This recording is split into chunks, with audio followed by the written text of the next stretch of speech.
All right, what's going on, YouTube? This is Omar. I'm back with another presentation for you guys. Right now, it is 10 minutes after 10 um, at night, so this is a late video for me. I think this may be the latest time that I ever filmed a video, but I definitely wanted to do this video.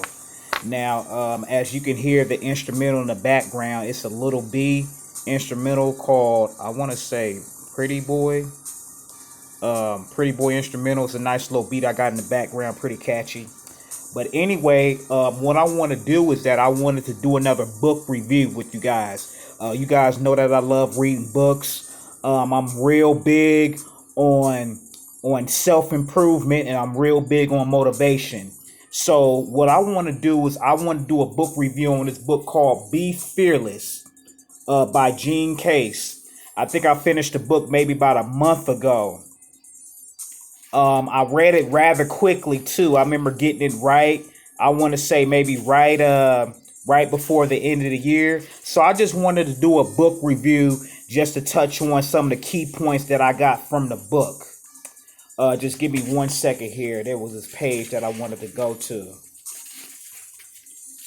Oh, where is that page? Where's that page? All right. All right. So what I'm going to do is I'm just going to just name off the 5 key points that were made in the book.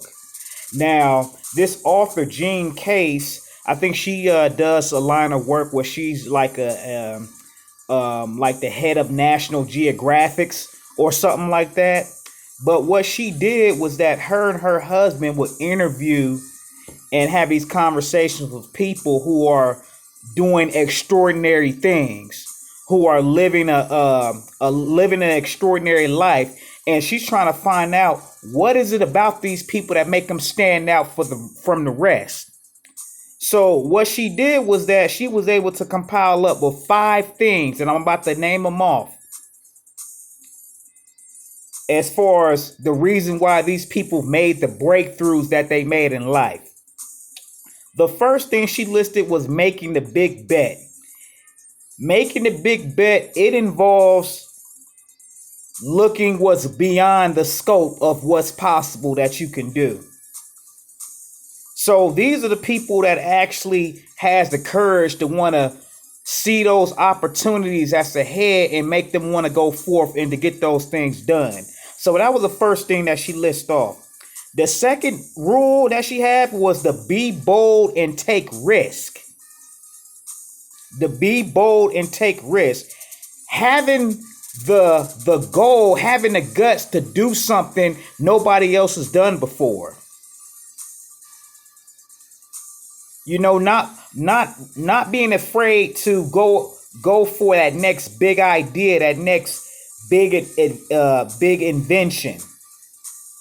You know, a lot of us, the reason why we're not successful in life, the reason why we're not where we want to be is that we're afraid to take certain risks. We're afraid to take certain risks. And if we haven't seen it done before, that pretty much shatters our confidence as far as we feeling that we're capable of doing it, of getting the job done. So that was the second thing. The third thing she got listed was to make failure matter. Make failure matter. And this is the big one because you and I both know that all the people who are successful in life have had their share of setbacks and failures along the way. Everybody that's successful had their fair shares of setbacks and failures. So failure happens to anybody. But the problem that some of us have is that when we have a setback, we quit. When we feel that we've had some failures, we'll just stop going. When we start listening to certain people get in our ear says, you see, I told you shouldn't have tried that. I told you it wasn't going to work. That discourages us. But at the end of the day, those failures, you can use those lessons from those failures to help you go forward into getting that task or to getting those things accomplished. So that was the third thing that she listed. The fourth thing, which was a really key point when I actually read the book and read the chapter, was reaching beyond your bubble. And I remember when I was reading through that chapter, it talks about how a lot of the successful companies, the successful business, the reason why they're so successful is because they have a lot of diversity among the team members, among the board members, among those as management, as far as, women in higher positions, as far as those in the African American community, those in the Asian community, the Indian community, the Hispanic community, having these different racial groups in these high positions as far as like making certain decisions. When it comes to having projects together, you don't want to put everybody that grew up in the same economic class.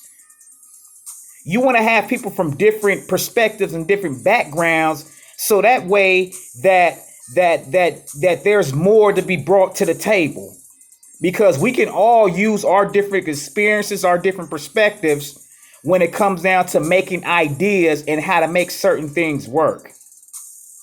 So that just goes to show you that success is not some lonely journey where you just all off by yourself and you can't reach anybody. You're supposed to link up and collaborate with other people that can help you get you to the next level. So that was the fourth thing. Now, the last thing was to let urgency conquer fear. Let urgency conquer fear. We all have fears. I have my fair share of fears, and I may end up doing a video talking about the few phobias and fears that I have. But what happened is that we tend to overthink and overanalyze, and as a result, we don't get nothing done. We don't move forward. Shout out to Ron Wills, because he used this term paralysis of analysis. We sit there and we think about what we're going to do. We think about how we're going to get the problem solved, but we spend so much time thinking about it and going over these different scenarios in our head that we don't actually take action as far as going forward to getting that thing done. Do y'all see the difference there? So we have to actually, okay, it's good that we actually be able to put a plan together. Let's execute that plan going forward. So those are the 5 principles that I got from the book. Making a big bet, be bold and take risk, make failure matter, pretty much knowing that failure is going to be a necessary part of this success journey. So you got to learn to embrace failure and fail forward. Reach beyond your bubble. Make those connections. Don't be afraid to meet people and link up with people and team up with people who you don't normally team up with, because they may bounce some ideas. You may get some ideas from them that can be helpful and useful for your journey. And the last thing is to let urgency conquer fear. Have a sense of urgency, have a sense of purpose of what you're doing, and don't just get stuck talking about the minor details. So that's my video for tonight. I hope you guys enjoy it. And if you don't, I suggest you guys get a copy of this book right here, Be Fearless by Gene Case. And by the way, I am on book number 2, which is Robert Greene Mastery. So I will be making another book review video at the conclusion of this book. I'll talk to y'all later. Peace.